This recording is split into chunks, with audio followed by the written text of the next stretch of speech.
A misconception against Sayyid Ahmed Al-Hasan would be, the 12th Imam said that anyone claiming to have met the Imam before the Sayha and Sufyani is a deceitful liar. Your companion claims to have met the Imam, so he is a liar.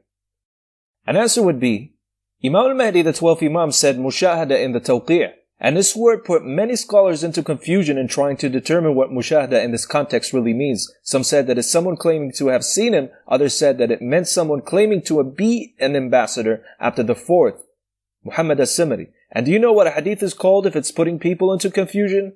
Mutashabih, ambiguous. So the hadith, the letter of Imam Al-Mahdi, peace be upon him, is open to more than one interpretation. It's ambiguous. Firstly, in the narrations of Ahl Bayt, there are two types. One is muhkam, explicit, and the other is mutashabih, ambiguous.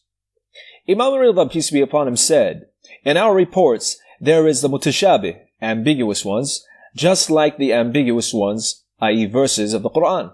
And there are explicit ones, i.e. reports, just like the explicit verses of the Quran. So return the ambiguous ones back, not the explicit ones. Since the hadith is ambiguous and open to more than one interpretation, this can only be settled by an infallible, and so it needs to be returned back to its place and not be subject to interpretations, or else it would put people into confusion.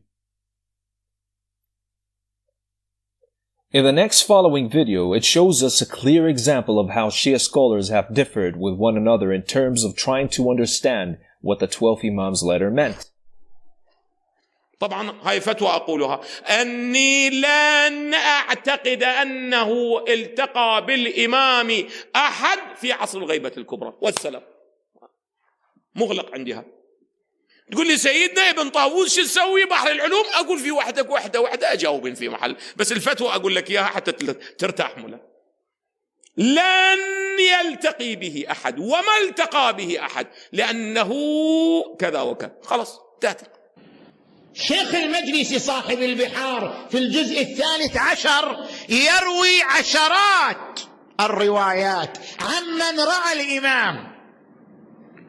المحدث النوري في كتابه النجم الثاقب يروي عشرات الروايات عمن رأى الإمام، وكذلك صاحب كتاب جنة المأوى. إذن كيف نوفق بين هذا الحديث الذي يقول من يدعي المشاهدة كذاب وبين هذه عشرات الروايات التي تقول فلان رأى الإمام، فلان رأى الإمام، فلان وفق لرؤية الإمام؟ كيف نجمع بين المتعارضين؟ Secondly, the hadith in terms of its authenticity grading is categorized mursal, has a disconnected chain of narrators, and it's khabar wahid, solitary report. Khabar wahid doesn't provide certainty, it provides uncertainty. Sheikh Mirza Nouri al-Tabrasi, scholar of Ilm al-Rijal, he said about the report, it is khabar wahid mursal, it doesn't provide certainty. It is a weak report, the transmitter did not put it in practice. Thirdly, Shaykh al-Majlisi reports an account that a Shia scholar called Sayyid Shamsuddin met with Imam Al-Mahdi, peace be upon him, and said about the letter of the 12th Imam. He alayhi salam said that during that time, because there was a large number of enemies from his family as well as from others from the pharaohs, tyrants, oppressors of Bani Abbas. As for the current time period, a lot of time has passed, and the enemies are in despair. Our territories are out of their control. We are safe from their oppression. And through the blessing of the Imam alayhi salam, none of the enemies can reach us.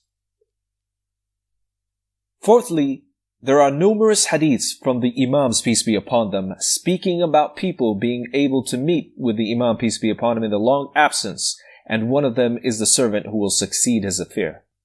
Mufaddal ibn Umar reports, I heard Abi Abdullah, Imam Ja'far al-Sadiq, peace be upon him, saying, the man of the affair has two occultations. One of them will be long until some of them will say that he died, and some of them will say that he's killed, and some of them will say that he left until nothing remains on his affair from his companions except a small group of his companions, and no one will know about his whereabouts from his children and others except the servant that will succeed his affair. So the successor of Imam Al-Mahdi will meet with Imam Al-Mahdi, peace be upon him, in the long absence. Now, fifthly, the author of Al-Ihtijaj, Shaykh al-Tabrasi, reports that Shaykh al-Mufid received two letters from Imam Al-Mahdi, peace be upon him, in the long absence, and was instructing him. In one of these letters, the Imam said to him, We have been permitted to make you have the privilege of exchanging letters with us.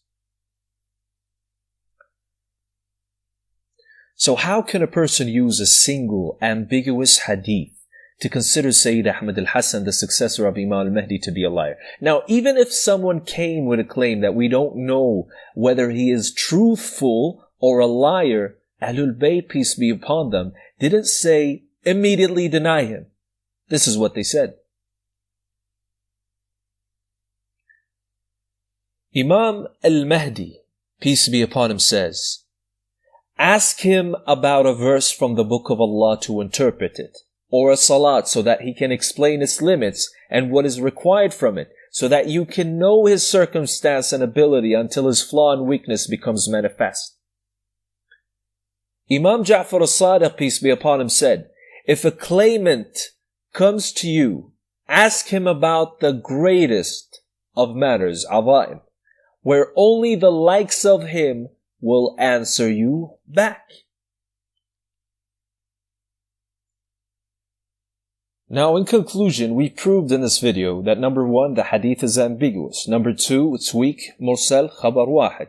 Number 3, the Jazira al-Khadra report explains the letter. Number 4, numerous hadiths from the Imams prove the 12th Imam meets with certain people. Number 5, Shaykh al-Mufid was permitted to exchange letters with the Imam.